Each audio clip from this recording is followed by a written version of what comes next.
Black Beauty by Anna Sewell.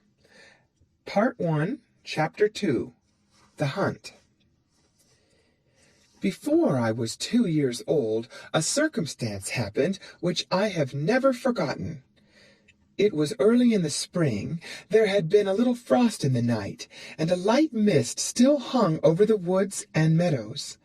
I and the other colts were feeding at the lower part of the field when we heard, quite in the distance, what sounded like the cry of dogs.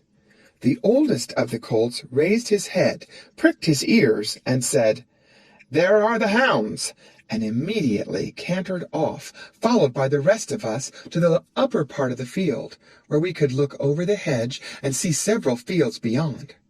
My mother and an old riding horse of our master's were also standing near, and seemed to know all about it.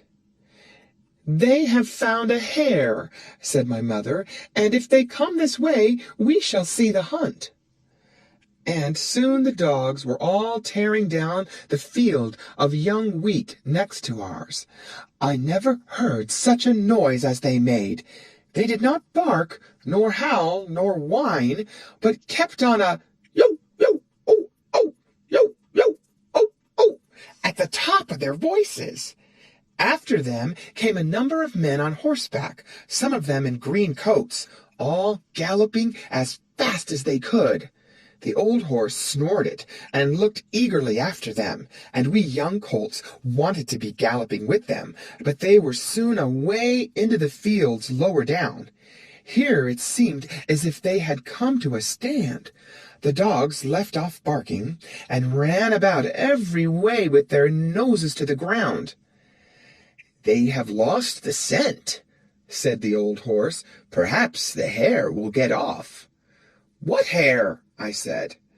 "Oh, I don't know what hare. Likely enough it may be one of our own hares out of the woods. Any hare they can find will do for the dogs and men to run after."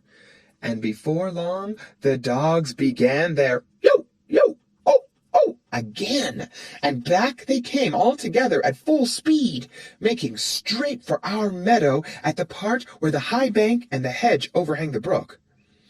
"Now we shall see the hare," said my mother, and just then a hare, wild with fright, rushed by and made for the woods. On came the dogs. They burst over the bank, leaped the stream, and came dashing across the field, followed by the huntsmen. 6 or 8 men leaped their horses clean over, close upon the dogs. The hare tried to get through the fence. It was too thick, and she turned sharp round to make for the road, but it was too late. The dogs were upon her with their wild cries. We heard one shriek, and that was the end of her. One of the huntsmen rode up and whipped off the dogs, who would soon have torn her to pieces. He held her up by the leg torn and bleeding, and all the gentlemen seemed well pleased. As for me, I was so astonished that I did not at first see what was going on by the brook. But when I did look, there was a sad sight. 2 fine horses were down. One was struggling in the stream, and the other was groaning on the grass. One of the riders was getting out of the water covered with mud. The other lay quite still. "His neck is broke," said my mother. "And serve him right, too," said one of the colts.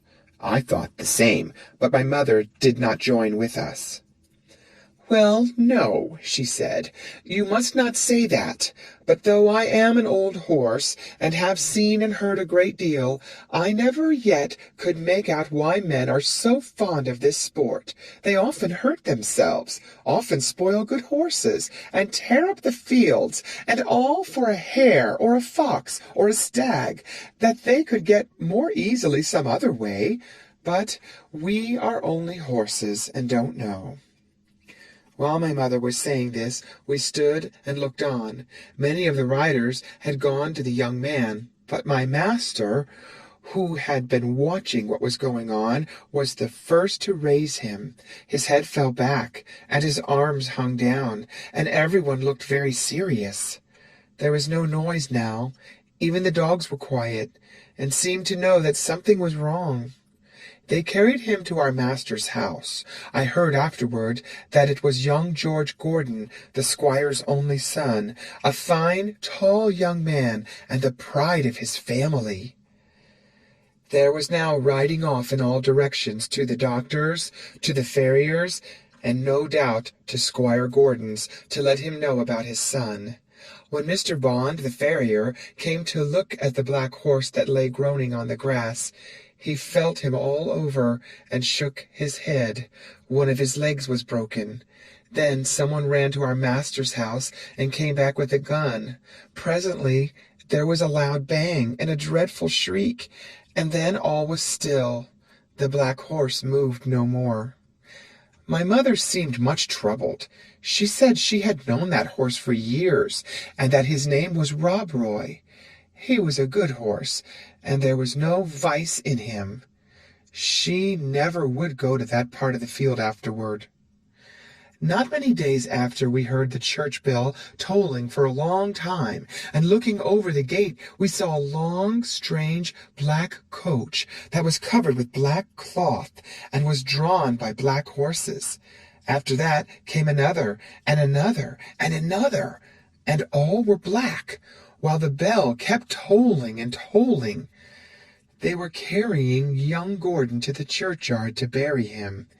He would never ride again. What they did with Rob Roy I never knew, but 'twas all for one little hare.